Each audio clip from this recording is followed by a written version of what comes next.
Okay, can it take out a German hard drive? Whenever you're ready. Today we're going to have a look at the French Blondeau S shotgun slug. Salut Jeff, ici c'est la France. J'ai quelques munitions françaises à t'envoyer. Alors on a... David sent 5 of these slugs to us, actually taking perfectly good shells, cutting them apart, and sending us just the internal components. Even though these appear to be made out of copper or bronze or something like that, they're actually made out of steel with some kind of plating on them.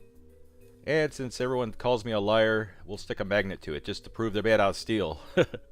Now this generation of Blondeau slugs is still for sale in France, and they're not cheap. David also sent the original packaging. This box would of course contain 5 complete shells. Oddly on the end it says 10 cartridges.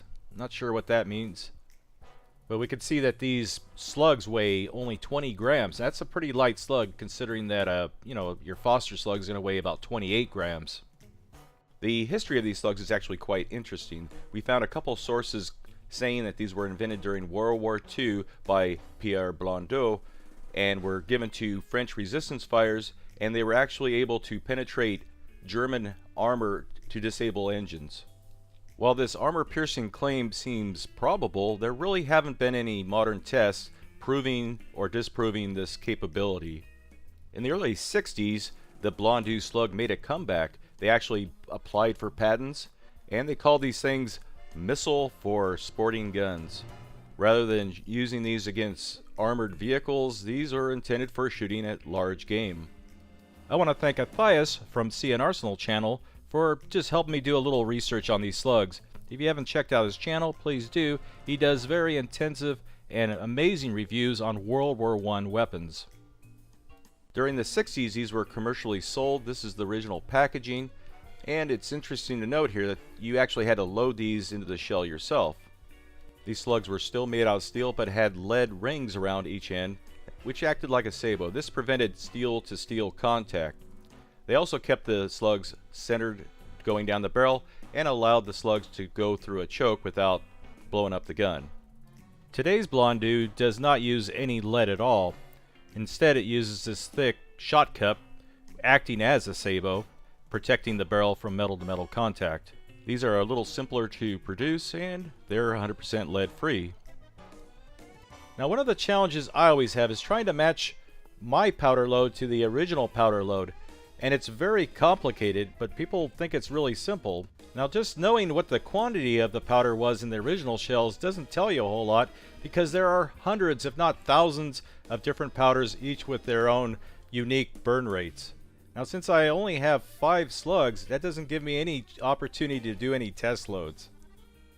Now the moment we've been waiting for, the test shots. All right, thanks again David from France, our French redneck, who has sent the Blondeau. Merci Blondeau.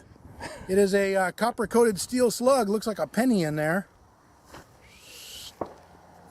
Okay, steel on steel. This may not be a good idea. But will it disable a trailer hitch anytime you're ready? Wow, that was accurate as hell. They're supposed to be extremely accurate. That one hit the red dot. We're not going to stop any German jet skiing excursions, but that thing was amazingly accurate. That was right on that red dot. Shot from a red dot sight, so we know that it was aimed right there. Man, boom! No, didn't pop through it. Might be a thick part of the steel ball, though. You know. Yeah. Even though the slug was incredibly accurate, it got there in a very strange way. The tail of the slug is bouncing around in the slug's own shockwave cone. The slug's more or less stable, it's just flying in a very awkward manner. But the important thing here is the slug did not penetrate this steel ball. We have had lead slugs penetrate this ball with ease. Okay, can it take out a German hard drive? Whenever you're ready. Not a ton of recoil and accurate. That's a nice one to shoot. So little known fact, this is an actual World War II German hard drive that was used in the invasion of Poland to store info. check it out on the internet. You know it's true. And it cut right here through the transflux capacitor. Look at that. That is what they make. That's part of the Enigma machine, I think. Right. That's the decoder right there. Yeah. This was. They made it much smaller. Yeah, used by Wolverine. This is used by Wolverine to carve up bad guys. Now in this shot, the slug is stable through its flight. It's not waggling around like in the first shot. The slug actually hit the part of the hard drive where the strong magnets reside. Now why it wasn't as accurate as the first shot, it just could have been shooter error. Or my powder formula just was not the right quantity and type of powder for this type of slug. While the slug did manage to blast through a pretty tough part of the hard drive, we also know that a Foster slug is going to do the same thing, only with much more force.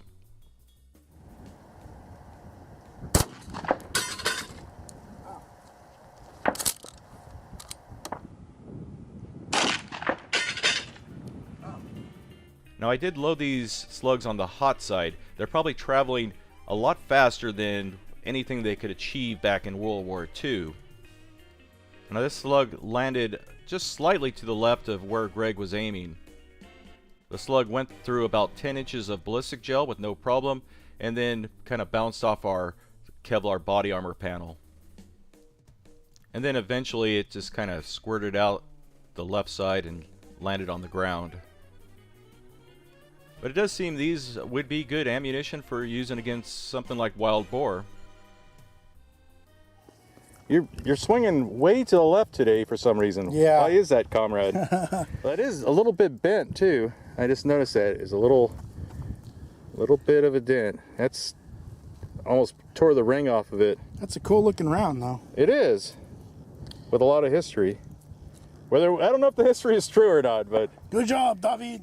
So far we've shot these through just a smoothbore shotgun, so let's see what happens if we shoot them through a rifle choke and put some spin on it.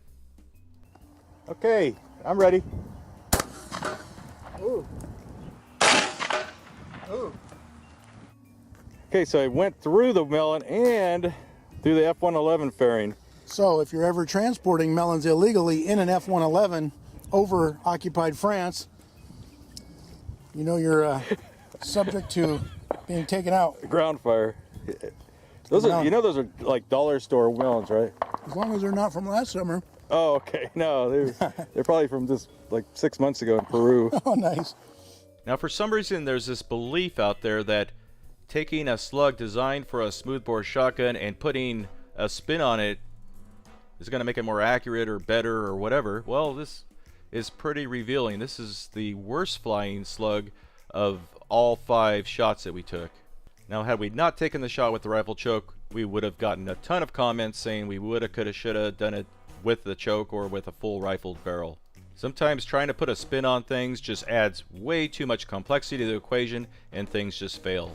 Okay, this is 33 yards, shooting through the Weatherby with a red dot on it. Okay, whenever you're ready. Ah! Saw a splash out there. Now up to this point, many of these shots have landed a little to the left, and this is no exception. It just barely missed that jug.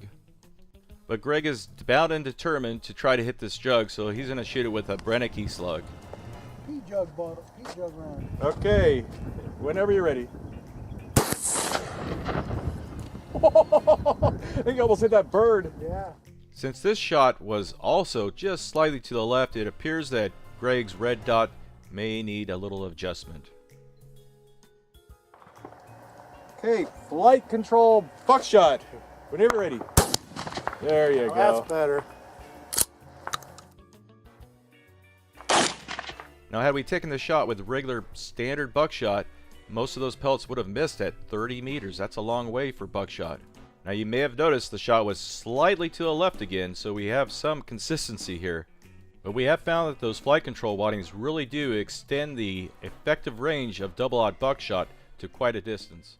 We're going to try this F-111 fighter jet fairing sent to us by Dutch Sense, in case you couldn't figure that out. This one little piece of replacement aluminum cost the taxpayers $849. Can you believe that? So, I can't believe you're shooting it. Well, that's what he sent him. He sent us to shoot it. You know, we'd be OG's gonna go home and start hammering out pieces of metal and sell it to the government.